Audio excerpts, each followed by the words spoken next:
Задача пищеварительной системы – разобрать еду на мельчайшие единицы, которые могут быть уже использованы нашим организмом. Сделать она это может механически и химически. Существует 4 биологические молекулы или макромолекулы, из которых состоят продукты – жиры, протеины, углеводы, нуклеиновые кислоты. Можете также посмотреть подробные видео о этих 4 макромолекулах. То есть все продукты все состоит из этих 4 компонентов.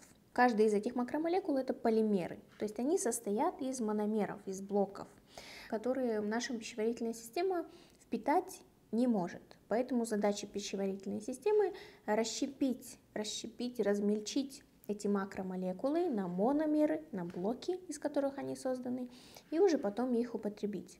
То есть жиры, они расщепляются до жирных кислот, до своих мономеров, протеины на аминокислоты расщепляются, углеводы на глюкозу и нуклеиновые кислоты на нуклеотиды.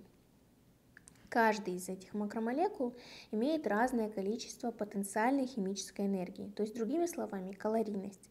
Например, 1 грамм углеводов содержит 4 калории, а 1 грамм жира содержит 9 калорий. Продукты расщепляются, после расщепления они всасываются в кровь, эти мономеры, и доставляются уже в ткани. Затем в клетках уже происходит образование этих же углеводов, жиров, белков, которые необходимы нашему организму. Пищеварительный тракт состоит из следующих отделов.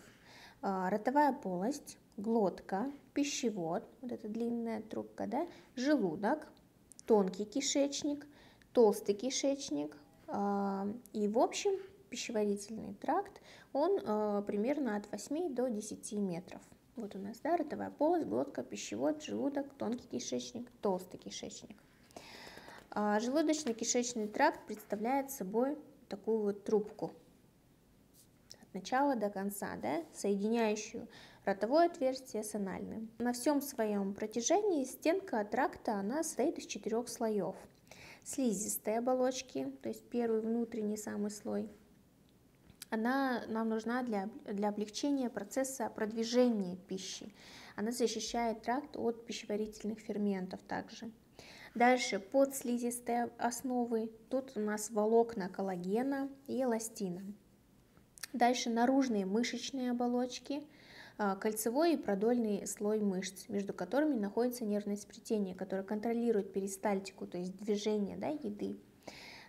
И серозные оболочки, то есть это рыхлая соединительная ткань. Еще одно нервное сплетение располагается под мышечными слоями и контролирует секрецию пищеварительных желез. В ротовой области, то есть на начальной стадии пищеварительного тракта, происходит первичная обработка пищи, которая состоит из его механического размельчения и с помощью языка и зубов, и превращения в пищевой комок.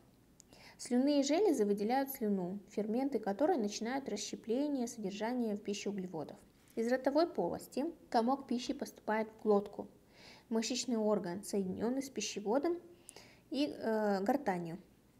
При глотании вход в органы дыхания, здесь легкие, перекрывается надгортанником, и пищевой комок проталкивается в пищеварительный тракт. Дальше у нас идет пищевод. Это такая мышечная труба длиной около 25 сантиметров, по которому пища продвигается в желудок. Здесь уже движение непроизвольное, то есть мы его не контролируем вот уже с этой точки. Происходит благодаря перистальтике, то есть волнообразному сокращению мышечных стенок, проталкивается еда. Желудок представляет собой мышечный мешок, находящийся под диафрагмой в левой половине брюшной полости. Путем сокращения стенок желудка его содержимое перемешивается. Множество желез, сосредоточенных в слизистой стенке, они выделяют желудочный сок, содержащий ферменты и соляную кислоту. После этого частично переваренная пища, она попадает уже в тонкий кишечник. Тонкий кишечник, его основная роль, конечно, это всасывание, но в нем еще тоже подвергается поджелудочный сок, сюда попадает в тонкий кишечник, и дальше происходит, получается, переваривание, и затем уже окончательное переваривание, и затем уже всасывание всех этих питательных веществ. То есть тонкий кишечник, он у нас для уже всасывания всех этих. Мы все размельчили на кусочки и теперь готовы это все впитать. Слизистая тонкого кишечника, она имеет особую форму, особое строение, потому что тонкий кишечник, как я сказала, для всасывания, для уже употребления всех этих мелких молекул. Поэтому она имеет многочисленные внутри себя вот такие ворсинки. Для чего нужны эти ворсинки?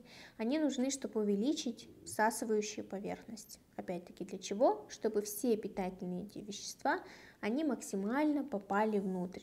Здесь еще у нас проходит кровь, чтобы это все попало внутрь и уже распространилось дальше. Непереваренные остатки, то, что у нас в тонком кишечнике не переварилось, оно все проходит в толстую кишку. В толстой кишке происходит всасывание воды, не всасывание уже питательных веществ, а всасывание воды и формирование каловых масс. Также в толстом кишечнике, благодаря бактериям, симбионтам, которые там обитают, у нас там образуются аминокислоты и витамины. Все они, такие как вода и электролиты, то есть и положительно, и негативно заряженные ионы, они всасываются обратно в кровь, то есть обратно возвращаются в организм, так как мы все-таки не теряем всю эту воду, которая уходит, которую мы пьем. Непереваренные остатки, они накапливаются в прямой кишке и удаляются. В пищеварительной системе также есть железы, относятся и железы, кроме вот органов, которые я перечислила. Есть 3 пары слюнных желез, и 2 наиболее крупные, это у нас печень и поджелудочная железа, расположенные за пределами пищеварительного тракта. То есть вот эти железы, слюнные, поджелудочная железа и печень, не входят в пищеварительный тракт, но они помогают процессу пищеварительной системы. По специальным протокам вот эти железы, они выделяют соки, которые содержат ферменты. Пищеварительные ферменты, они обеспечивают вот расщепление пищи. То есть одни ферменты расщепляют углеводы, другие расщепляют белки, третьи расщепляют жиры. И вот 2 крупные железы, поджелудочная и печень. Вот у нас печень расположение и поджелудочная. Вот у нас желудок между ними, да, можно сказать, почти. Печень располагается справа под диафрагмой. В печени вырабатывается желчь, которая по протокам поступает в желчный пузырь. Вот он у нас, где накапливается вот эта желчь. По мере надобности она поступает в кишечник. Печень задерживает все ядовитые вещества, защищает организм от отравления. К пищеварительным железам, выделяющим соки, относится и поджелудочная, да, железа, как мы сказали. Она находится между желудком и двенадцатиперстной кишкой, то есть тонким кишечником. Сок поджелудочной железы содержит ферменты, которые расщепляют белки, жиры и углеводы. В сутки выделяется от 1 до 1,5 литра сока поджелудочной железы. Давайте рассмотрим еще раз. Пищеварительная система состоит из пищеварительный тракт.